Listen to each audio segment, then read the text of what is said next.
There we go. It is a beautiful Sunday. Hello there. May the 4th is upon us as we reach closer into these light speed days. But hey, man, we get just started. Just realize educate. But yeah, if you haven't had a chance to go check out Star Wars, that was kind of a cool minute. It's been generations, I guess. 2 of them to be exact. We finally got that portrait. It was just a nice thing to see.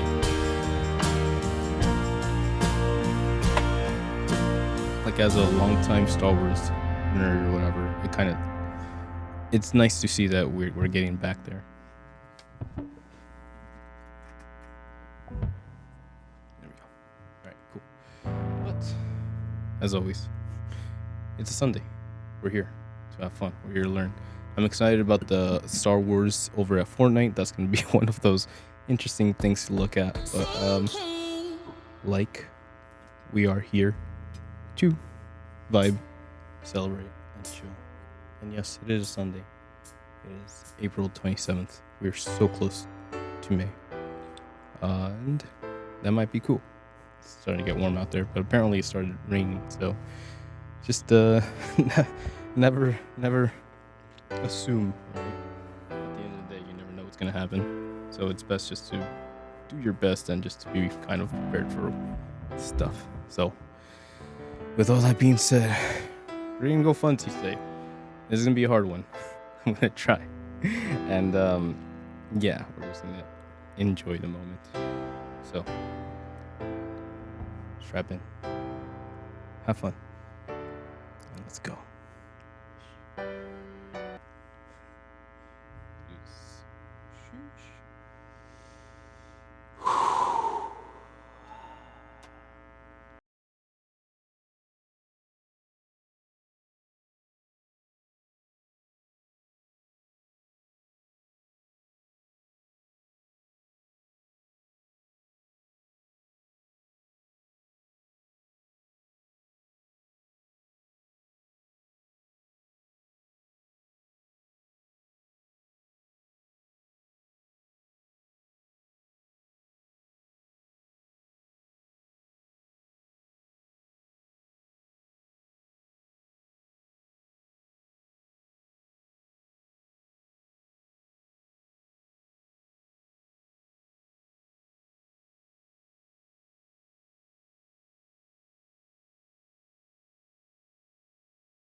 I had no idea what to do after that one.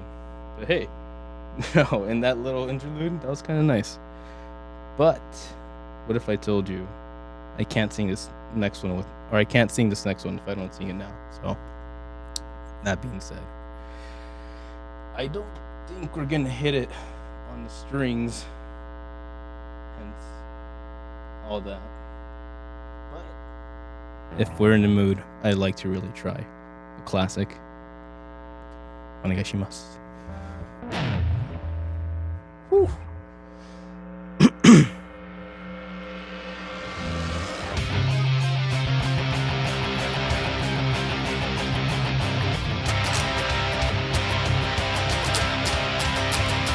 Wow!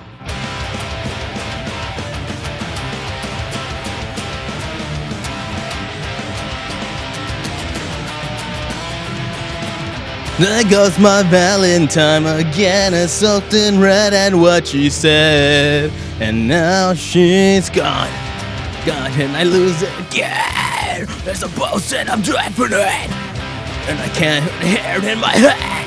It's a switch that I flip and it's cut to black. I don't wanna feel my heart is breaking to black. I don't wanna see my life is burning.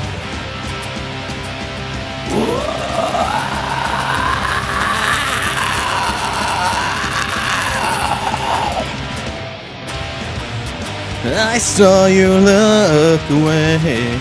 What I've seen too much to take, or are you bleeding and in nothing? Saw you run away. What I've done too much to take, or are you bleeding? Said I'm nothing. There's a stain on my head and it's red. Oh my God, am I losing it? And I can't wait to help what I say. It's a button to push and they got the. I don't wanna feel my heart is breaking. Cut to a flame. I don't wanna see my life and burning.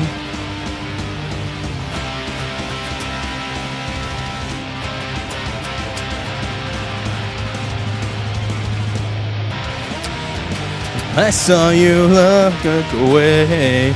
It's what I've seen too much to take. You're blind and then see nothing. Saw you run, I saw you run away. What I've done too much to take, or are you feeling dead of nothing?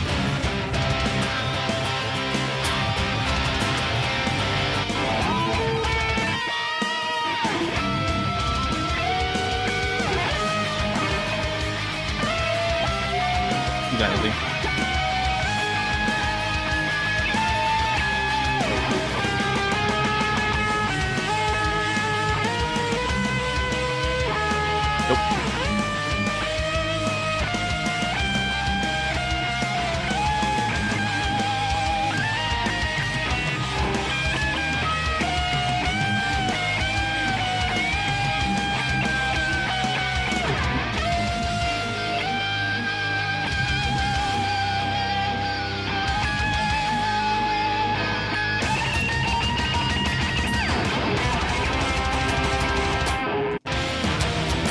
I saw you run away. It's what I've done too much to take. But you plead, I see nothing. Saw you run away. It's what I've done too much to take. But I see nothing. Woo! God, I'm sweating. Oh God. So, the fun part about that is that there's two people singing. But if you try, and if you look into the guitar parts, you can maybe figure that one out. But yes, those two. Woo. Woo. I don't know. Do we ever get any more saltier songs these days, or is it just all mellow-drello? Think about it. But in the meantime, it's news time, baby. So we're gonna say goodbye to the homie. Catch you guys towards the end of the side.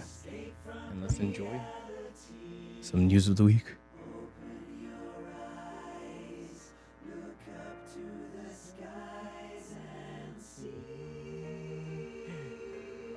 He's just a poor boy. and in a galaxy far, far away. Ladies and gentlemen, it is Star Wars month, isn't it? I believe the celebrations happen in Japan, but the Americans, now this is where the party happens. Because I just realized they're like singing in the background. But Star Wars creator George Lucas has revealed the ingenious reason Yoda speaks backwards.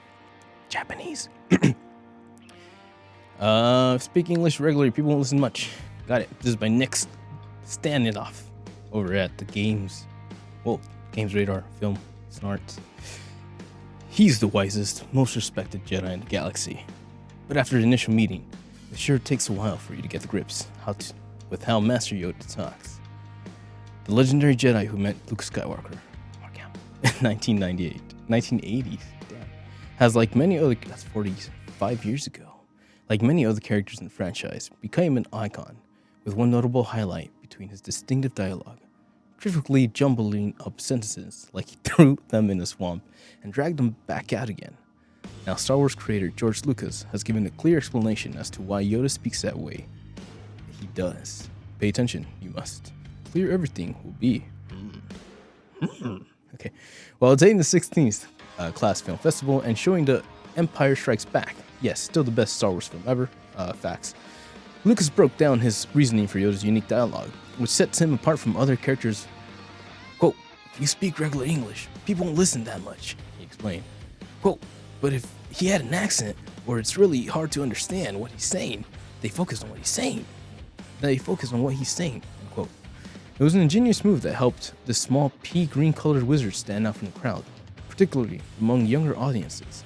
Quote, he was basically the philosopher of the movie, quote, Lucas revealed. Quote, I had to figure out a way to get people to actually listen, especially 12-year-olds, end quote. Nice. Thankfully, the code was cracked, and now the rest of is history from a long time ago in galaxy far, far away. The only question now is, will the other notable Yoda-looking character have a similar speech pattern? Since their debut in The Mandalorian, fans have wondered just what Grogu will sound like when he says his first words to Din Djarin. What? Din Djarin. Pedro Pascal. Anyways. It's still a topic that showrunner Jon Favreau has yet to discuss. Last year, executive producer Dave Filoni revealed that it was something that was definitely discussed, given that the little scamp is actually pushing 50 years old. Quote, I'll leave all that stuff to Jon, really. I'm very protective of the character as far as being Jon's brainchild. Literally, Filoni told Insider. Quote, I advise and obviously have been a big part of that creation. Quote, just as Yoda swapping his words around makes him who he is, giving Grogu a voice of his own could also have a massive impact on the pointy-eared little cherub as well. Quote, we talk about how much that would change him, or how much do we change him? Filoni explained. We really like how he is. It's hard. It's a great question. It's definitely something we think about, and I think it depends on how much farther we go forward. I don't know. End quote. That all could change now that The Mandalorian and Grogu are set to return this time to the big screen on May 22nd, 2026. Perhaps the big movies could finally see him and have him say a few, see him have a few things to say. Besides that, though, here's why we think stuff. Good job. Interesting. I always thought it was just kind of like the Japanese orientation. Things are kind of reversed. But, I mean, it also kind of makes sense if you're doing that. And it's arguably a better way to write that. But then the question does does he not know how to speak grammar, or is he so smart that he chooses to ignore grammar? Well, I mean, it is how he goes. So, yeah, respect to the man who's been putting in words. And yeah, I seen him flip around in CGI yesterday. Oof. That movie holds up, dog. All right. You know what else holds up? Science fiction. Because Splint Fiction is getting a film adaptation starring Sydney Sweeney and directed by Wicked's director. What? Okay. I guess that kind of makes sense. Deadpool and Wolverine are also working on the script. There you go. It's by Chris Scolton over at the Video Games Chronicles. Sheesh. Latest video game to be earmarked According to Variety, a live-action movie based on Hazel Light's Studios' co-op action-adventure game is now in the works and will star Sydney Sweeney. Wow. The movie will reportedly be directed by John M. Chu, who recently directed Wicked. The script, meanwhile, is currently being worked on by Rhett Reese and Paul Wenerick, who were screenwriters on Deadpool and Wolverine. Split Fiction will be produced by Story Kitchen, formerly DJ2 Entertainment, a media company that specializes in adapting video games to film and TV. Whoa, okay. The company previously worked on Sonic the Hedgehog movies and have been involved in upcoming projects based on It Takes Two, Just Cause, Streets of Rage, Shinobi, Toe Jam and Earl, and among others. Damn. That's pretty based. Let's keep that name out. Variety reports saying that it's yet to be confirmed which of the game's two protagonists, Joe and Mio, will be played by Sweeney. Yeah, it's obviously the blonde one, dude. Come on. In the film version. Earlier, the game was also announced that Sweeney is involved in the upcoming Outrun movie to be directed by Michael Bay. She won't be starring in that one. However, will be instead talking on a producer's role in the Universal produced take on Sega's classic arcade racer. What? Producer role. So that just means she's hanging out with Michael Bay. So, I mean, okay. Alright, I'm going to hold on to that one. Split Fiction is the latest game directed by Joseph Ferris. It sold over 1 million copies in 48 hours. According to its publisher, Electronic Arts, the game, which is played entirely in co-op, follows two writers as they play through levels based on stories that they have attempted to get published. Split Fiction is visually streets ahead of its predecessors, It Takes Two, but mechanically, the two games are very similar. Quote, Split Fiction review says, the game is occasionally in danger of verging into repetitive territory with constant shifting between two environments, but its healthy selection of varied side stories and constant changing mechanics ensure its gameplay remains engaging and entertaining throughout, even if the same can't be said about its story. There you go.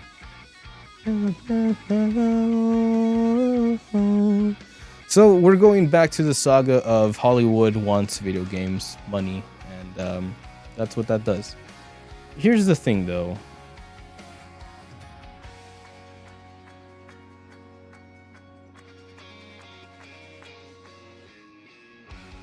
Is she a good actor? and like she's been in the news of just fucking like honing in on video game projects, which sure, I get it, go get your bag or whatever, but it's like it's all we didn't even it's just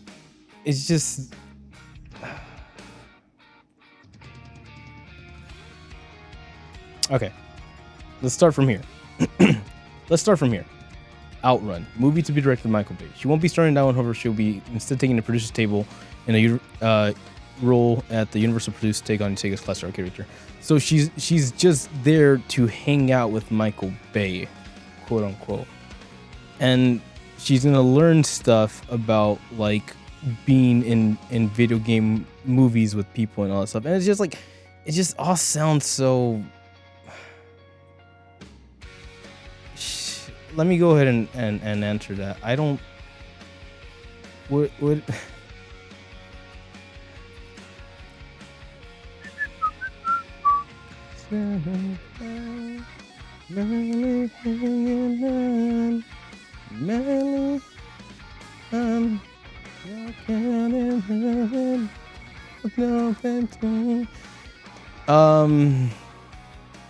Okay.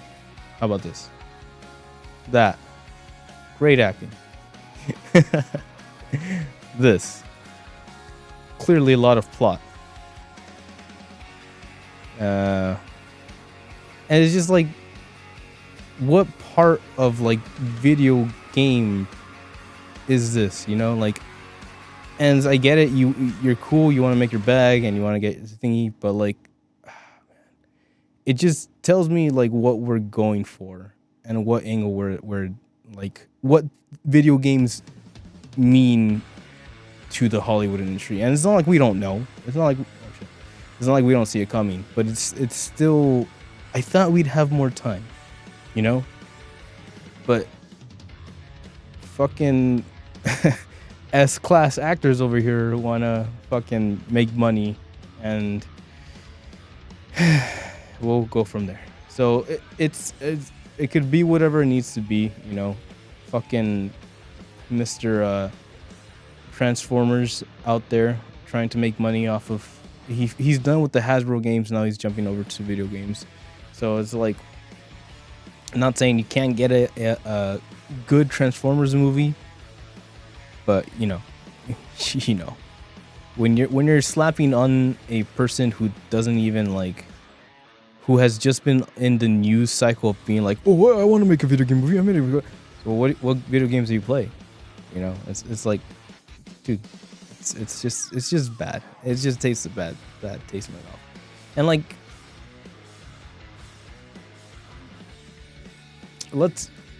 let's have good actors before selling the poster. You know what I mean? Because I go to films or I go to movies and I like to sit down and I like to feel something. And, you know, it doesn't always have to be something that freaking life-threatening or changing. But even then, I just saw Until Dawn, and like, while that is clearly a liberated take on the Until Dawn game, it was, no one was expecting a lot from it. I don't know if a lot of people were expecting too much from it. This just makes me feel like we're just gonna keep on shoveling crap hardware. And it could be good, it could be bad. I just hope that people actually try to put in effort onto it, because if this homeboy comes by and starts like shoveling crapware, and then we have to lose these guys from being cool, then it's just gonna be interesting, man. It's gonna be a long road to get there. But if we just go ahead and start shoveling shitware because, oh, Sydney Sweeney is fucking looks good in a dress, wow, let's put her in a fucking game. It's not what I want video game movies to be, but it's not my say, so what the fuck do I care, you know what I mean? However, if video games adaptations aren't doing it for you, you already know, baby. Anime's got your back. Easy. It's done. Second anime season, first promo, streamed with English subtitles. Yeah, buddy. G-Kids began streaming English subtitle first promotional video on Saturday for second season of television anime of Yobi no Tatsu's Dun paranormal mystery battle and romantic comedy manga. G-Kids will screen Dun Evil Eye, a theatrical premiere of the second season in North America on June 6th. The theatrical premiere will screen in Asia outside of Japan on May 30th. Woo! Science Art for Muse in Europe on June 7th from 8 a.m. The season would debut on television on July 3rd and air on MBS and TBS in Super Animators and Turbo programming block. Nice. Crunchyroll will stream it as it airs. Fuga Yamashiro and Abella Gongora are both credited and directors in the new season at Science Saru, and the new season will feature returning class Matsumi Tamamura, who will play Evil Eye Joshi. The first season premiered in Japan October 3rd on TBS and MES Super Animation Turbo Purple Black. Loopflex began streaming the anime worldwide on October 3rd. Crunchyroll also streamed the series, and the series had 12 episodes. Alright, so you don't have to watch it through Netflix, but you could definitely watch None. And all these cool people from Science Saru. I freaking love Science Saru. So good stuff. That's all we're really looking at. What I got excited about is that there's continuing to do the theatrical premieres of the season premieres. So something kind of interesting out there. If you've ever gone to the anime cons, Anime Expo, a couple of like the more expo-y or like let's call it business industry focused cons, then you know that they like to premiere these episodes, or like they like to premiere episode 1 or whatever block you want to throw out there. If people like G-Kids, and if distributors like I don't know, Sony, I guess, and Crunchyroll, as long as they don't get too potato with it, but if they decide to start, you know, doing that in theaters as they have been, obviously, I've seen a lot of anime movies in theaters, good stuff. It just means that they're allowing a separate set of public interest to help fund development of that series. So hypothetically, that is great news, and we're going more into this angle. The homie and I were talking about it yesterday about where we're at in the state of anime, and where we see kind of like the interest, where we see people kind of cutting corners, where we see kind of how the quality is not as, let's say, detailed or as exaggerated as we were used to back in the 2000s, the 2010s. I think that was kind of like the peak of the design era, because that was where hand-drawn animation and things got very detailed. And as we're now in the digital age, it gets easier to kind of cut corners. But seeing them find another angle to not cut the corners, but fund those ambitious moves, as things are maybe more expensive to produce now, then we see them come up with smart, fair, and amusing ways to bring this to the theaters. And then that gives more people a chance to see it. That gives more of a way to fund these projects, and it makes it fair, right? It's like helping each other out to produce these things. So hey, I like the way it's been going. Let's get that free rent in there. Ooh, you can see her on the big screen, Dio. But before that, get this shit. Netflix is saving Hollywood. CEO considers going to the theater, quote, an outmodel idea for most people, end quote. This is by Lex Briscuso. Nice. That's a nice name. Over at IGN. Netflix CEO Ted Sarandos has claimed that the streamer is, quote, saving Hollywood, and believes that theater going is an, quote, an outdated model for most people.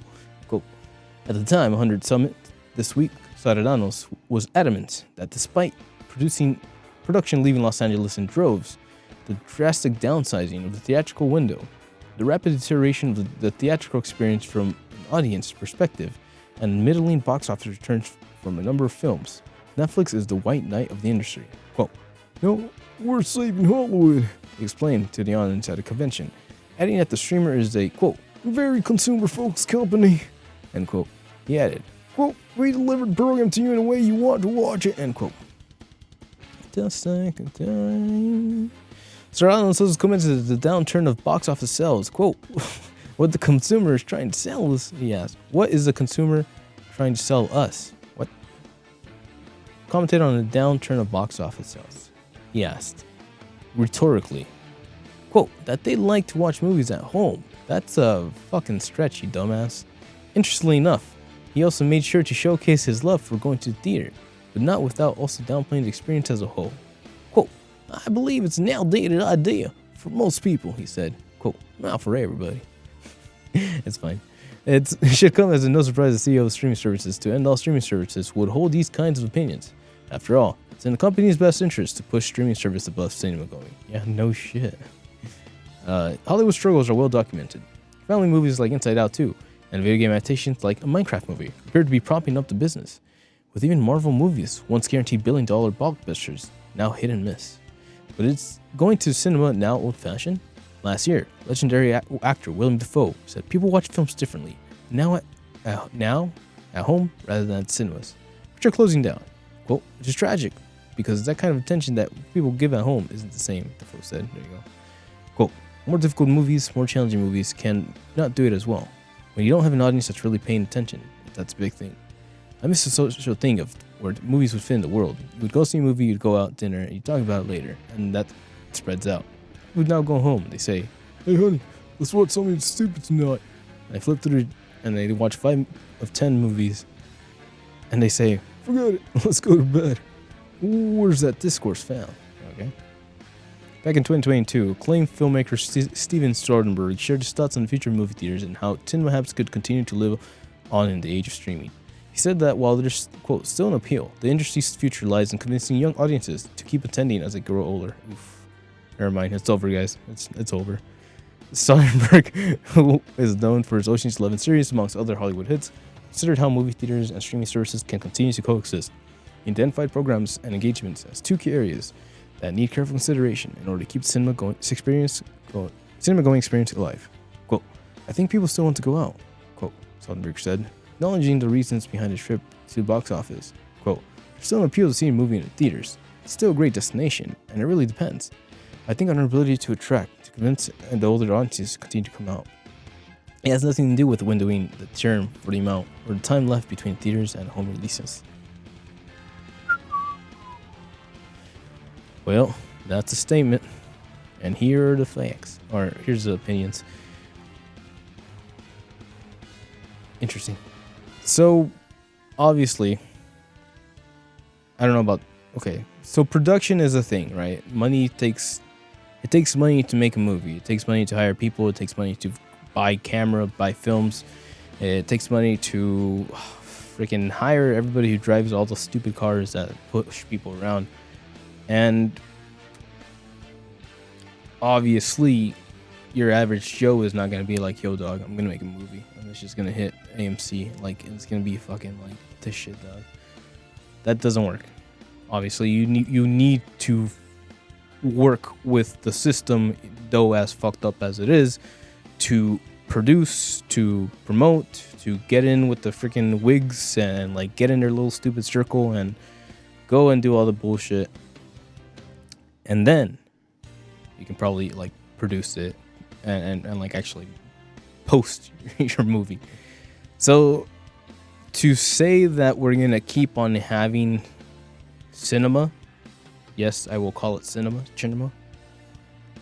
is probably not true. I think it is gonna be like a dying art. Unfortunately, like less and less people are gonna have that kind of like ambition and like that drive, and it will be more of a niche thing. So they're not wrong. It's a dying art, like a lot of arts. Just think about all the creative shit that's not happening these days. That's by design. And where they're wrong is that people want to go to a theater, right? People want to sit and see their favorite films on the big screen. We're coming off of Star Wars Episode 3. That shit was packed. People had their lightsabers. Everybody was vibing. We're coming from Hatsune Miku. That shit was packed. Everybody had their light sticks. People were vibing. We're coming from Princess Mononoke. That shit was an IMAX. It was packed. I cried. So you can't tell me that people don't want to go do this.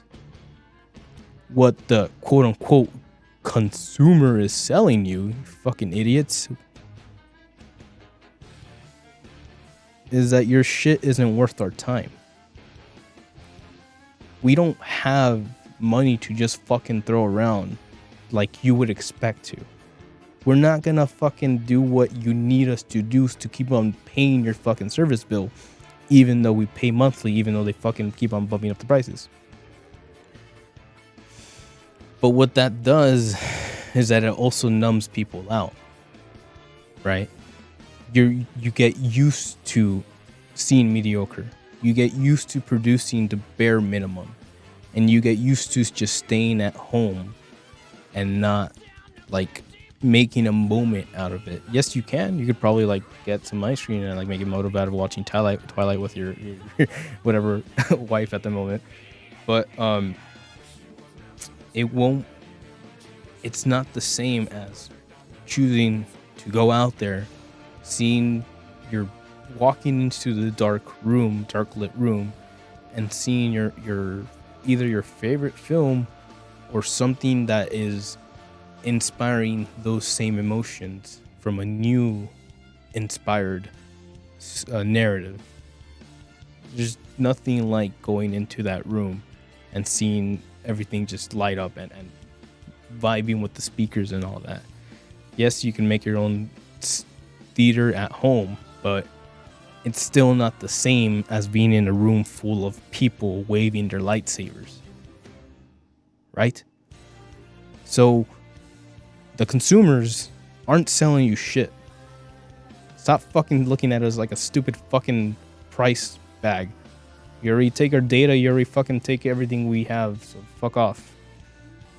Our time is not for sale. Except for when we work. We choose to give it when we do. And if I choose to go watch Star Wars in a theater, it's because I know my homegirl Wanda will be at the entrance greeting me, It's because I know which rooms I enjoy to sit in. It's because I know where my favorite spots in those theaters are. That's all there is to it. So I pay my dues, and I do it because I care. So get better. Learn how to actually write narratives that inspire people. Stop stealing everything in Netflix. God damn. Because many physical Switch 2 games don't contain the game at all. Gasp. This is by Zach Swain. Over it. Go talk it. There's singing, isn't he? Son of a fucking potato. Why do you guys fucking hate me like that? Alright, as pre-orders for Switch 2 went live earlier this week, we started to learn about many of the post-launch games. I was going to try to sing this, but I couldn't do it with the guitar. That will be available next time. Will be available for Nintendo's next big console, and it turns out that a lot of physical Switch 2 games are game key card cards, which rather than actually contain the game card cartridge, require an internet connection, download, and play. This fact has upset many who feel it will make them hard to preserve and play games in years to come. Shit. Earlier this month, after Nintendo officially revealed the Switch 2s via a big direct presentation dedicated to the console, we learned a lot more of it. And one of the most controversial pieces of it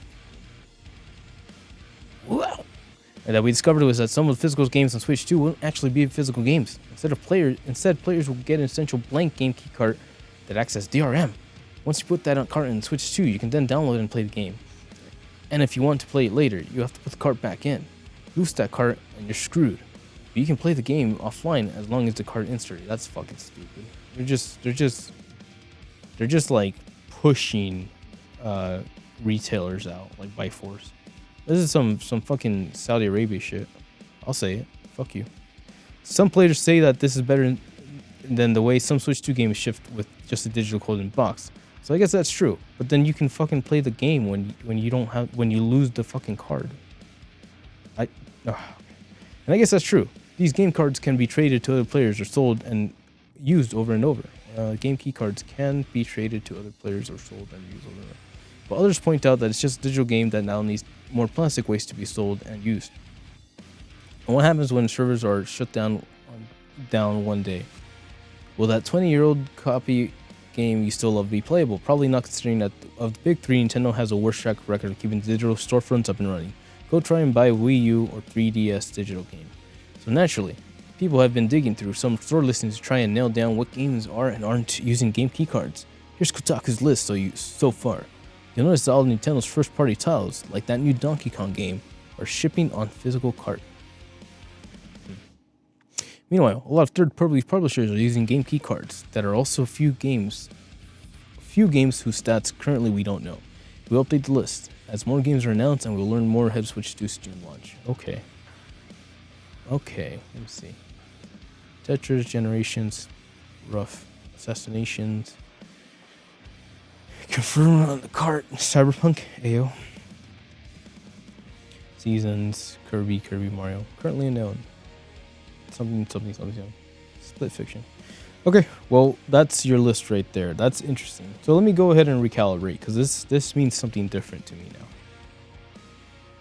Essentially, these carts are still gonna have like all the licensing synced up to the actual cart. So as long as you have that cart, you can hypothetically let your friends play it or whatever. But that gets very fucking annoying, man. I don't know if we're gonna be able to share it like that without doing that stupid Nintendo Switch share game bullshit that they've been implementing, which kind of now makes sense as to why this is all like this. But again, the whole point of it comes like, yo, if you're not gonna have data, the actual data on the card disk, then what's the joke? What are we doing here? Because like they say, 5, 10, 20 years from now, you want to have those physical cartridges. My end game for all this bullshit is that when it all ends or whatever, like, you will have those preserved consoles with their respective libraries. That needs to go on. And having this be just a download keycard makes that harder for that long run. But I believe at the end of the day, the biggest issue is that Nintendo doesn't want to have their games pirated anymore. So they're probably not doing the data in the cards for that specific reason. However, but then you go down to the bullshit that it is Nintendo putting all their thingies here and giving most of the third parties the opportunity to make this a game key card, which is also kind of interesting and kind of makes sense, because then that means that Nintendo can actually produce the game key cards and not force the other people to make that happen. So it makes it, I think, easier for the third party developers to put more games on the Switch. But actually that's kind of relevant, because all they have to do is just make it digital. Anyways, it's a little bit of good and it's a little bit of bad on both sides. I don't like it at the end of the day, but I do like that at least Nintendo is still trying to keep up with it. So that says a lot to me, and thank God for Cyberpunk 2027 for being cool, and I will look into that one. But that is your Switch 2 update of the week, man. It's getting rough out there. Things are dangerous. I fucked up so hard. I was awake, I was up, I was doing work and stuff, and then I did the retrograded math, and I did it wrong. I subtracted 2 hours from the Eastern time rather than 3, and by the time I realized my error, it was like 8:13. So by then it was no go. But I was on those sites around that time, like pre-gaming. So that's what makes it even more stupid. But anyways, at the end of the day, we'll see. We'll have to just see. We'll just have to observe it. But hey, let's talk about what it means for the future. Digital stuff, right? Not great. But why? Quote, we're living in an era of pretty M-ups, but Clair Obscur isn't one. This is by Andrew King over at The Gamer. Many AAA games are too pretty for their own good. Clair Obscur Expedition 33 isn't one of them, though it's very pretty. Big budget games are facing many problems right now. From the rise of generative AI, out of control budgets, swollen schedules, and lack of clear path forward on monetization. The biggest creative problem facing AAA games is that from the rise of generative AI, out of control budgets, biggest creative problem facing is that many feel like the theme park rides you've guided through, not worlds you're free to explore. Let's tentatively call these games pretty mups. I actually kind of like that. The pretty mup problem. In games like God of War Ragnarok, Callisto Protocol, Final Fantasy XVI, and Dragon Age Veilguard, there's one route through the level with little or no flexibility in how you proceed. I actually kind of like that. You're funneled along until you reach combat encounter, a puzzle, or falling tree to lift with a companion. Then you hop right back into the funnel. The level doesn't exist to be explored. It exists to shuttle you from the objective to objective. I don't dislike all of those games. God of War Ragnarok made my Game of the Year list in 2022, after all. But they represent a worrying trend in game design. It's the end point of the pursuit of graphics as an end in itself, instead of streaming up interesting levels with interesting objectives. To give players a narrow track to run along with occasional hurdle in front in the form of combat. The only thing they have to do is offer a nice scenery. You've changed! Whoa. There are different forms of linearity and linearity. In and of itself isn't a bad thing. A game like the original Doom is linear in the sense that it has a sequence of levels that you must complete to finish the campaign. Its campaign, but inside those levels you have a great design of freedom in where you go first, and which secrets you find, or whether you find them at all. Similarly, Super Mario 64 is a linear sense that these are the gates that prevent you from advancing further until you collect a proper number of stars. But any given level is open-ended, dropping you in and letting you run around to your heart's content. You can play in each subsection in whatever order you want. That's radically different from many modern games, which offer little to do but running between combat encounters. Clair Obscur's AAA game. At first, I was worried that Clair Obscur might feel the same. It's certainly very pretty and story-focused, a hallmark of pretty M-ups. These pre-release footage of the game had a lot of shots of demoers walking through the canyon like areas while zooming the camera across the sky, Once I actually got to explore, you realize it was possible to get into the world past the twist down. You meant to go up and down, blah, blah, blah, blah, blah. Okay, sorry, I just realized we have a lot to do. Feels strange, strategic, blah, blah. Skills, things, blah, blah, blah, blah. Clear stress, clearly specific word, and its opening makes you eager to explore it on other rails. Really nice feeling. I'm glad obscure gives me freedom to see it pretty on my terms. I just jumped through all that. Okay, sorry about that, my dude. I have realized I put a lot of things on the dock. So interesting take.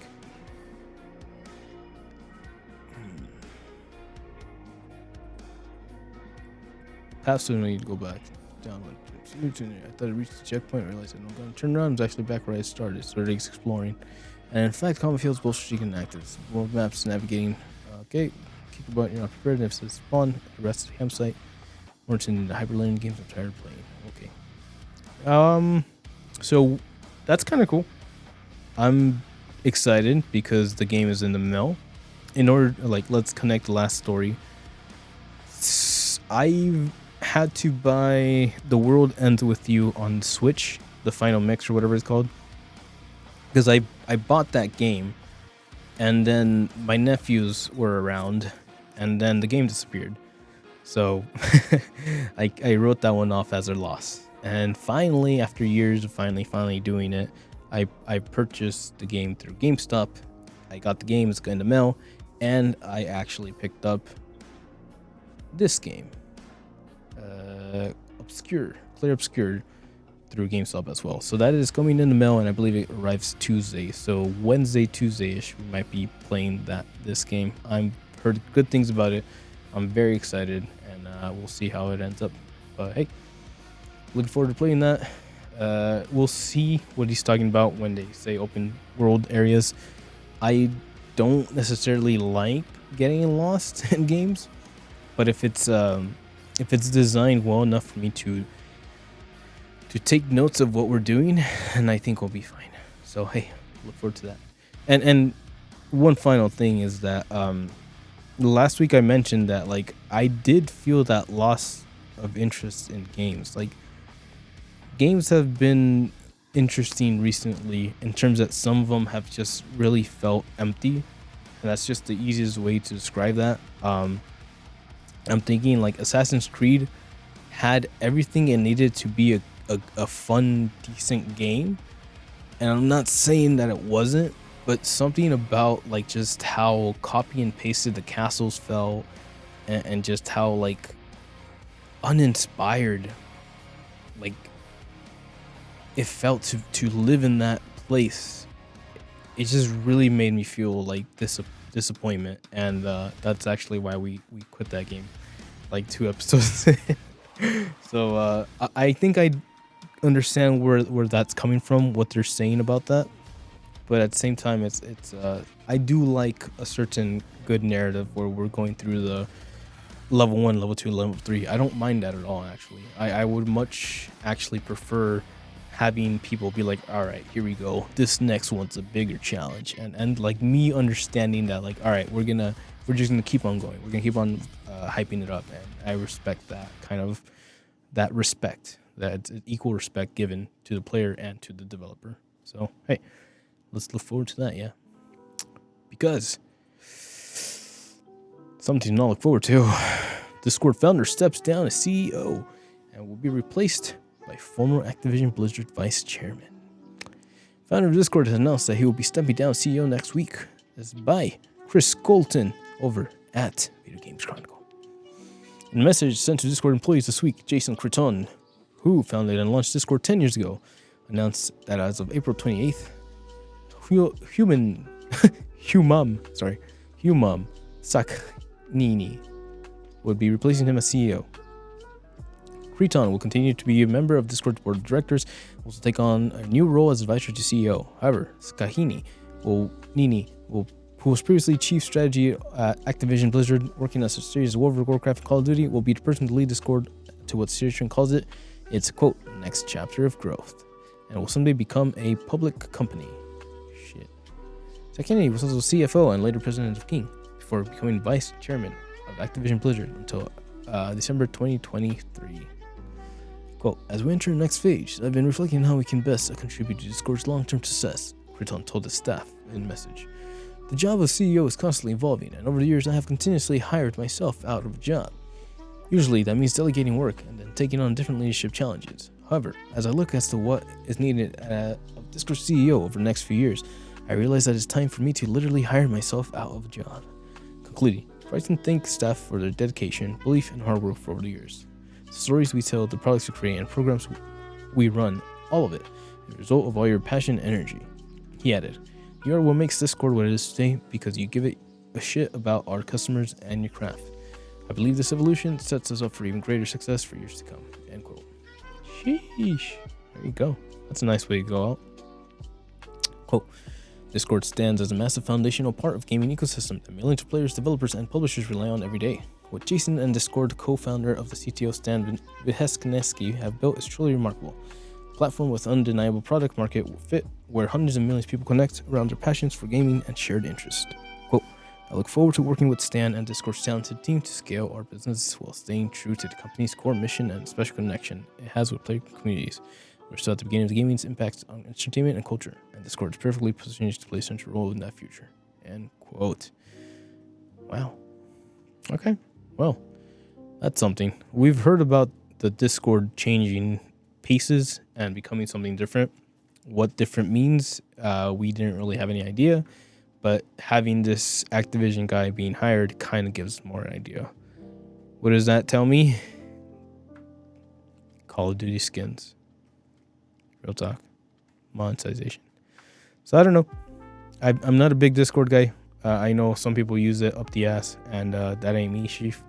I never really understood like how to use it to its potential or whatever.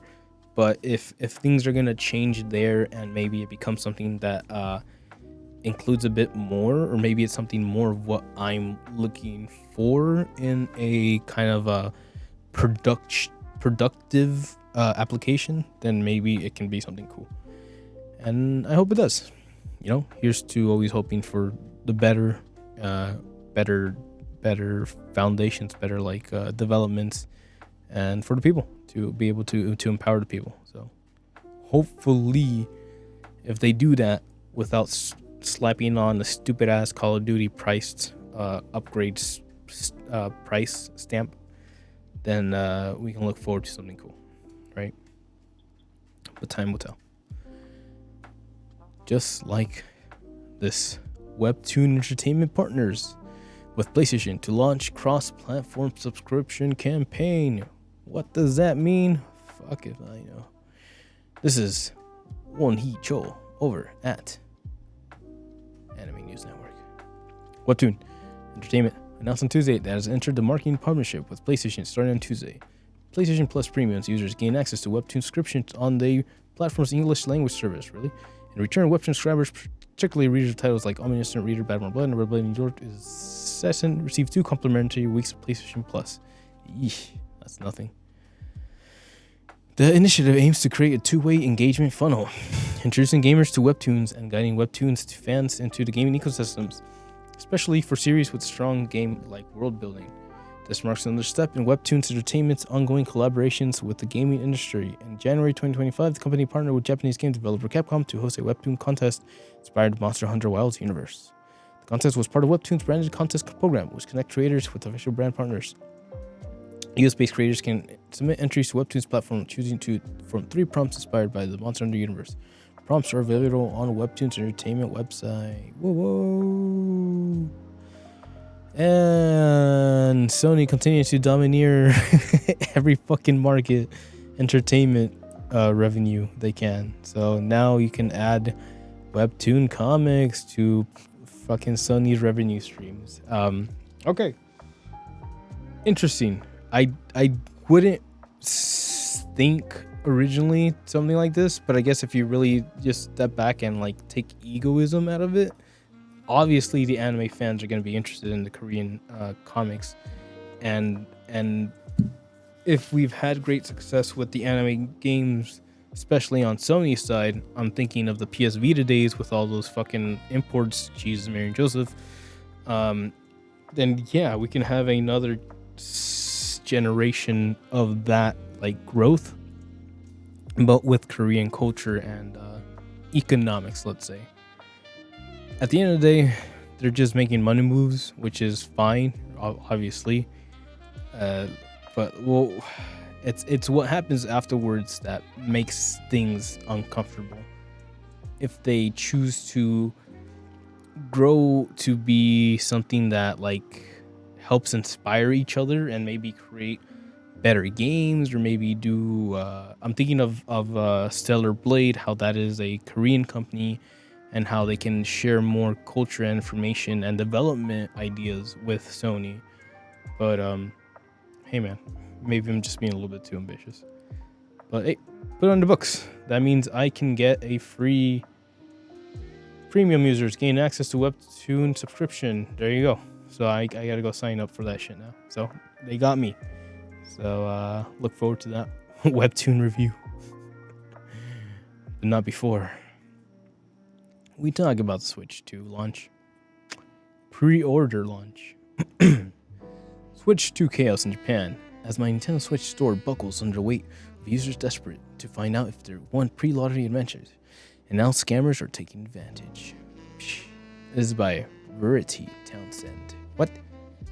For Nintendo fans in Japan, April 24th, 2025 is a big day. When Nintendo sets revealed just who had been lucky enough to get the chance to snap up a Switch 2 via official My Nintendo Store pre-orders. But not only was Nintendo forced to shut down the My Nintendo Store website for maintenance due to too much traffic, it also issued a warning about phishing emails mimicking official Switch 2 pre-order lottery results. Back on April 2nd, Nintendo started accepting applications for a Switch 2 pre-order lottery in Japan. Winners of the lottery were able to purchase a Switch 2 from my Nintendo Store to be delivered at launch on June 5th. According to President, around 2.2 million in Japan entered the pre-sale lottery. Demand exceeded the company's expectation, and meaning entrants had their hopes of obtaining the console and launch day dashed. With the results of Switch 2 pre-sale lottery coming out today, it seems that people will rush to Japan's My Store, forcing the site offline for maintenance. Scammers also took advantage by sending out fake lottery results.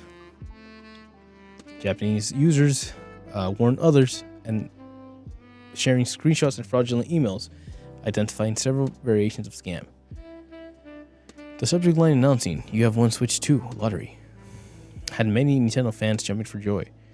The example emails either demanded that the user click on the Line Message app link or pay the money today via a suspicious link URL, and urged the user to act now or secure the code in a new console. It seems the phishing attempts ranged from the more obvious emoji-reeled fakes to these more sophisticated attempts with smaller errors like misspellings of Nintendo and email addresses and non-Japanese URLs. The official warning from Japanese Nintendo support account states, quote, "Although we plan to send out the lottery results emails from today, April 24th, we have not sent them yet. Please be aware that such emails that you have received up to now were not sent by Nintendo." End quote. Damn. The US, an update on release day was published, warning those who registered their interest in buying Switch 2 from my Nintendo Store that it could not guarantee delivery by June 5th release date. That's me. As a result, invitation emails may arrive after Switch 2 comes out. Hoping Nintendo said it will confirm your shipping date upon purchase. Nintendo is not saying you'll have a better chance of getting a Switch 2 launched by pre-ordering at a third-party reseller. Exchanging suggestions given Switch 2 has already sold out following pre-orders going live overnight. Struggling fans have had to pre-order Switch 2 on April 24th, coupled with this warning. Oh, now they want to fucking like shovel shit out to GameStops, even though they closed like a shitload of them down. The struggle had to pre-order Switch 2 on April 24th, coupled with this warning from Nintendo, suggests that a next-gen console will be very hard to buy, at least in around launch. Sheesh. First batch will go out on May 8th, starting from Nintendo 8th, measured by % periodically, purchasing in stores open to everybody. Invitation and emails will be deferred first come, first serve, eligible to resend to mid-priority, cherry tier, and invitees will have 72 hours from time with an email sent to guys. Woo. Okay. Alright, well, what does that tell us? Aside from Lo-Fi Girl having a good time. Is this because we talked about her last time? Paste. Well, so let me get this one around. More people are buying online. And Nintendo was obviously not ready to distribute that many numbers. But by forcibly pushing retailers away, would they had been able to deliver that many products if they had the retailers to ship them to? Or is it just a concern of that there's too many orders that the production can't finish the shipments? Because again, this is all Nintendo, man. They've been pushing for the digital age, and now we're here. So now that you need somebody to sell your physical hardware, is that what's going on? What a guy. All right. Hey, we're not done yet. Nintendo seeks subpoena for Discord for Pokemon leaker info. This is by Rafael Antonio Pineda. Hey, there he is, over at Anime News Network. Yeah. Polygon reported on Monday that Nintendo requested the United States District Court for the Northern District of California to issue a subpoena for compelled Discord to show information on the ledger who released almost a terabyte data from Nintendo's subsidiary and Pokemon game developer Game Freak last October. Nintendo subpoenaed a subpoena request called Terra Leak on Thursday. That was all one sentence. Game Freak last October. Nintendo submitted a subpoena request on the so-called Terra Leak on Thursday. Nintendo's request indicated the redacted screenshots from a Discord server named Freak Leak. The shots show a leaker who went by Game Freak Out, allegedly posting the leaked data on the server. Nintendo requesting the leaker's name, address, phone number, and email address from Discord. Hey man, fuck you.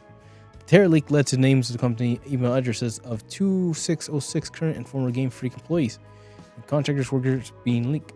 It also allegedly included information upon upcoming projects and assets from past games.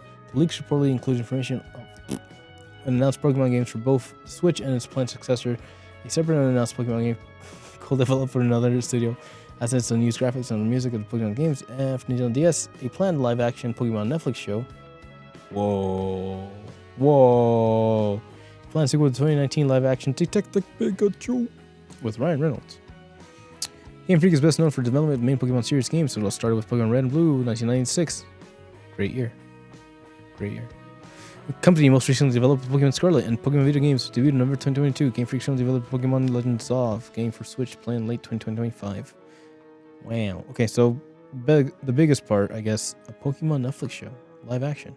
Wow, look at that. Co-developed with another studio, assets of unused graphics and music from past Pokemon games. Cool. So there's that.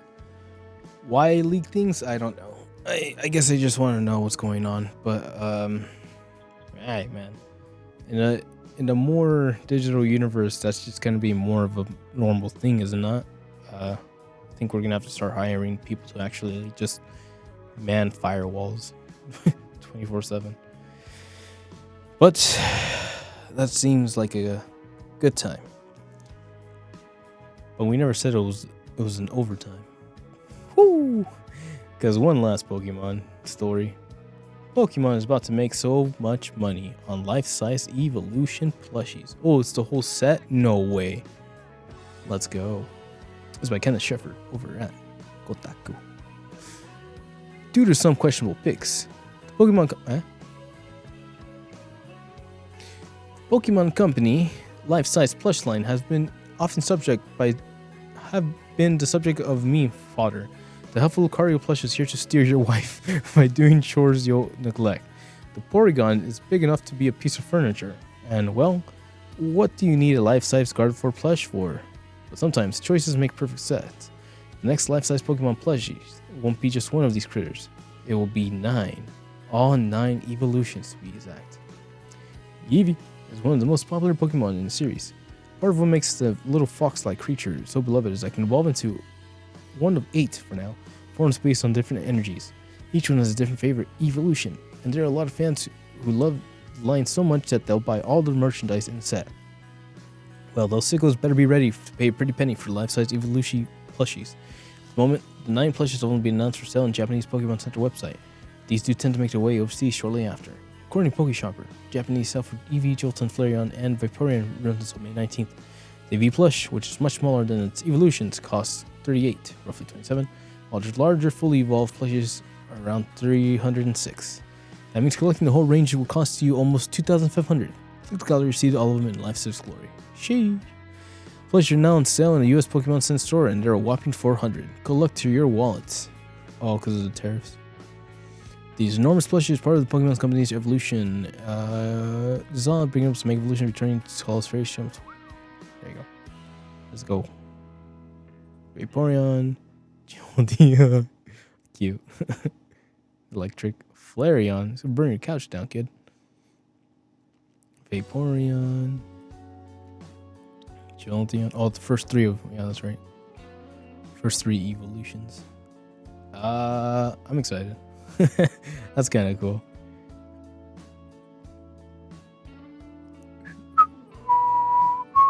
Umbreon. That's the fairy type. No, that's fairy type. What's this one? Ghost. Okay. So that's that. If you're interested, there's your lineup.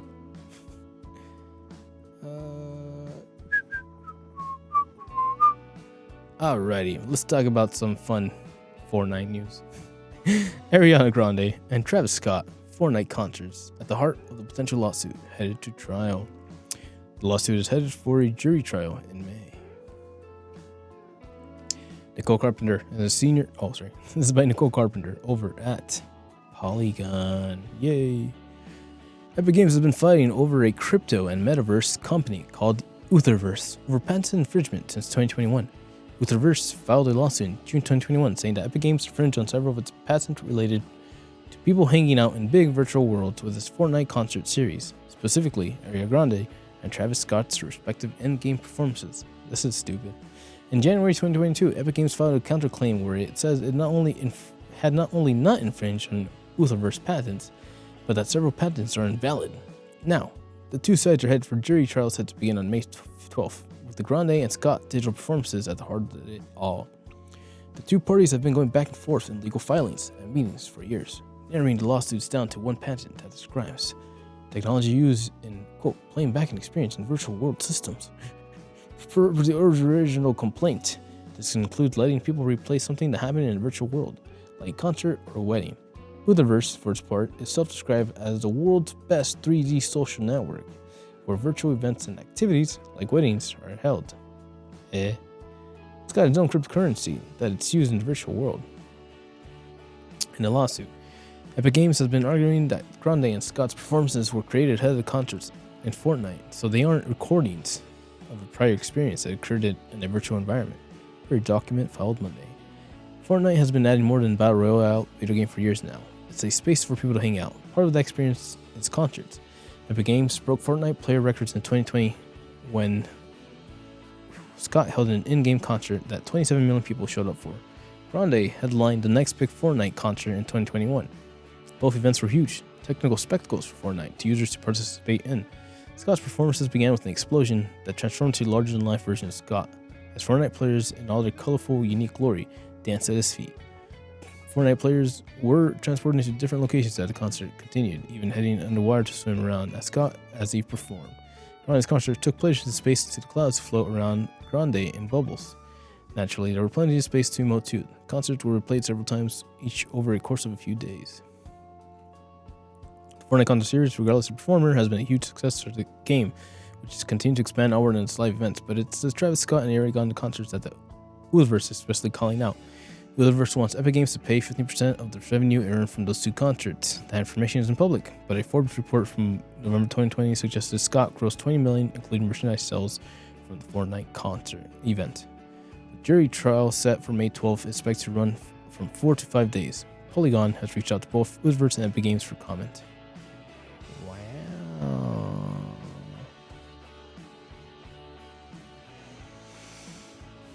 Goku. Hit the grittiest Goku. Alright, well, that's dumb.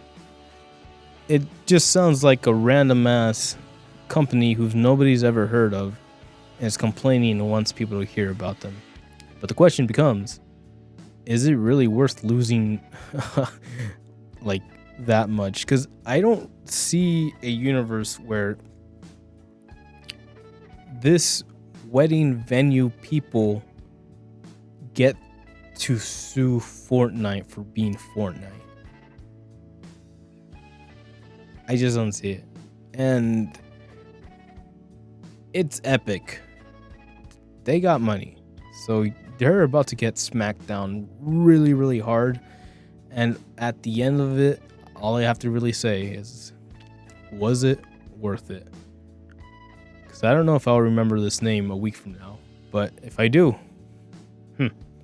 maybe it was worth it. And that's the name of the game. But you know what else is worth it? Your mom. I'm just kidding. All right. No, it's great because she gave birth to you. So yes, 1,000%. Claire Obscure Excision 33 passes Metaphor. Fantasio's 85,000 player Steam peak. It's now in the same league as its heavyweight JRPG inspirations.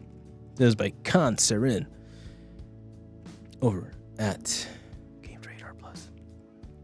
Sandfall Interactive, developer behind the new turn-based game Claire Obscure, was very outspoken about how the team was overly influenced by several classic JRPGs, including multiple Final Fantasies and Alice's Persona series. The game's now proven to be such a breakout hit that even it's surprising some of the genre heavyweights that inspired it. At the time of writing, Claire Obscure Obsession 33 managed to court over 87,000 current players onto Steam, and we're counting. We're still early in the weekend, so expect that to grow a little bit. According to Steam DB, it's a great result for the original series from a brand new developer, no less in a subgenre that was considered stagnant a few console generations ago. To put that into context, though Expedition 33 now has a higher concurrent peak than every one developer Alice's games on the platform, nearly doubling Persona 3's Reload's 45 peak, and more notably since it's not a remake, narrowly passing Metaphor Fantasio's 85,961 peak. That's some impressive company to keep keeping so early in the developer's life span. Did I mention Claire Obscure's its first game? It must be nice to be in the same league as the heavyweights that inspired you.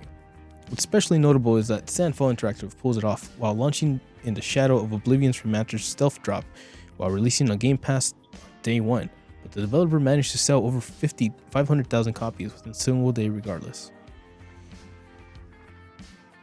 And there's your tips.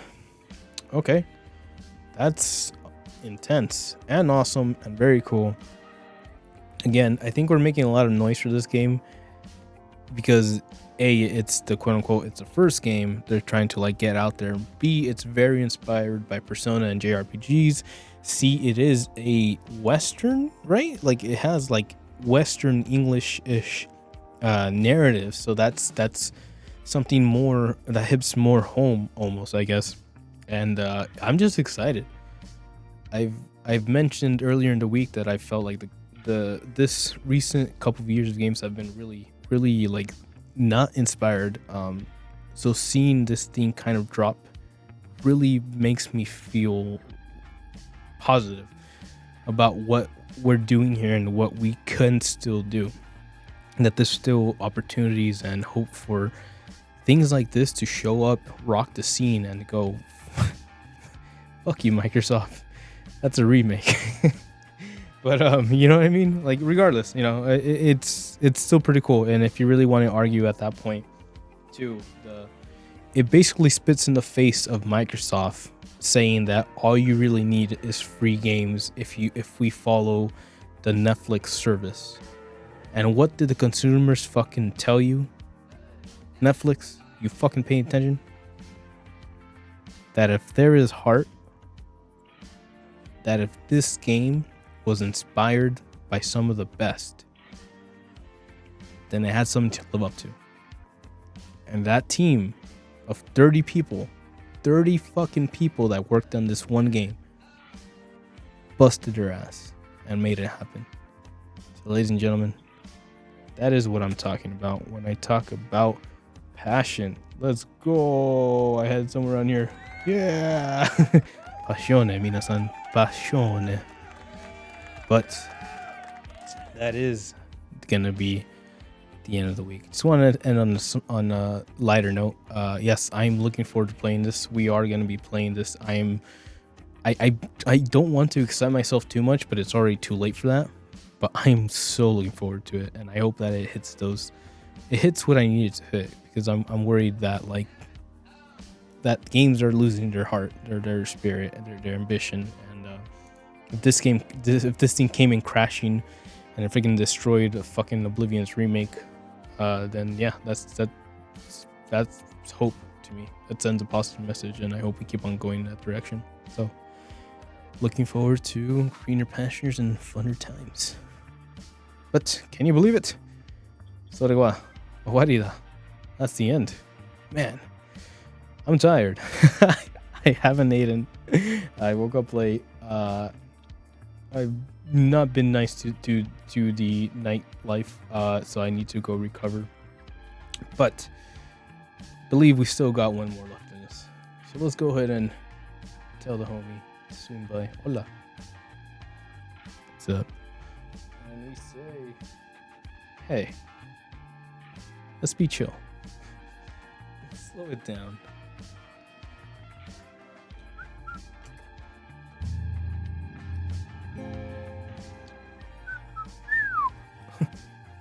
I need to go fix this. If I have time, I would like to go out and about. I need to drive all the way to basically Anaheim so I can freaking get this thing fixed. I don't know if they fix them, but I broke this day one, so I need to get a new stick and I need to get batteries because it's out of batteries. And I'd really like to hear the little sound again. Por favor. So, ladies and gentlemen, while the strokes are getting funky back there, let's get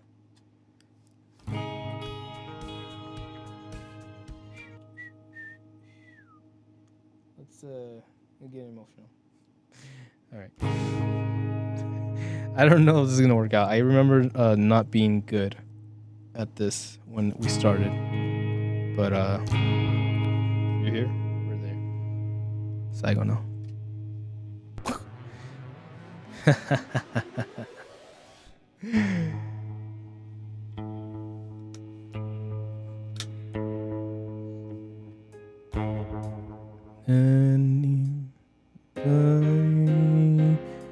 Anybody find me someone to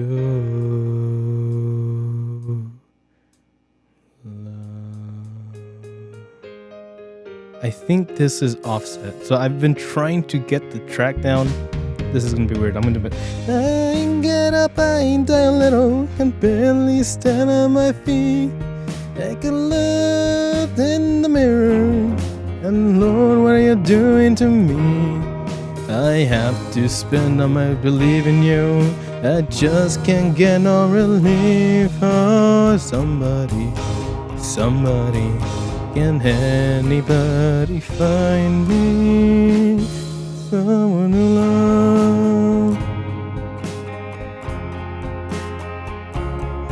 I work hard every day of my life. I turn to an ache in my bones at the end of the day. Whoa. I get down and then my start to pray. Those tears run down my eyes. Oh, somebody, can anybody find me someone to love? He works hard every time, and I try, but everybody wants to put me down. They say I'm going crazy. They say I've got a lot of water in my brain. I got no common sense, got nobody left to believe. Yeah.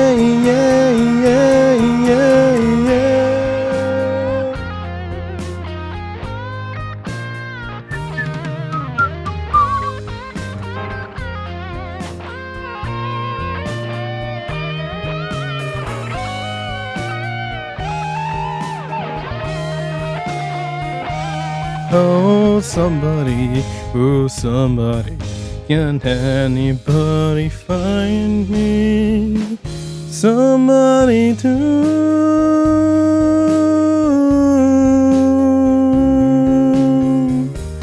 Got no rhythm, I feel no rhythm, just keep losing my beat. I'm okay, I'm alright. There's nowhere to feed. I just gotta get out of this prison cell. Someday I'm gonna be free, lost. Time for money to love, find me some money to love, find me some money to love, find some money to find some money to love, find me some money to love, find me money to love, find money to love, find me some money to love, somebody find me, find me somebody to love.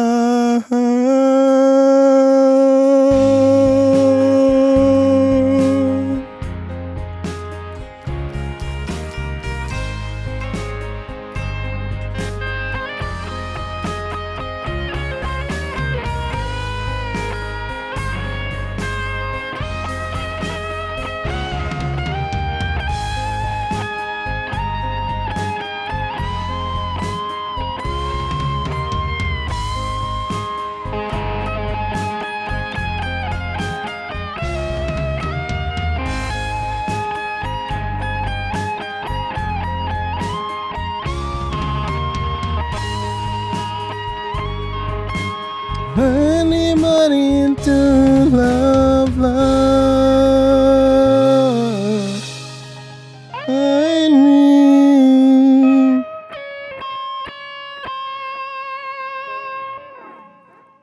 Wow, I think Freddie Mercury would be disappointed. But at the end of the day, he kinda. So, the full moon is out. It happens to the best of us. And tonight, the piano man, Billy Joel. Ciao. Thank you for watching.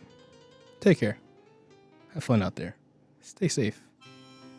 And if all fails, hug each other. But until then, ciao. Matane.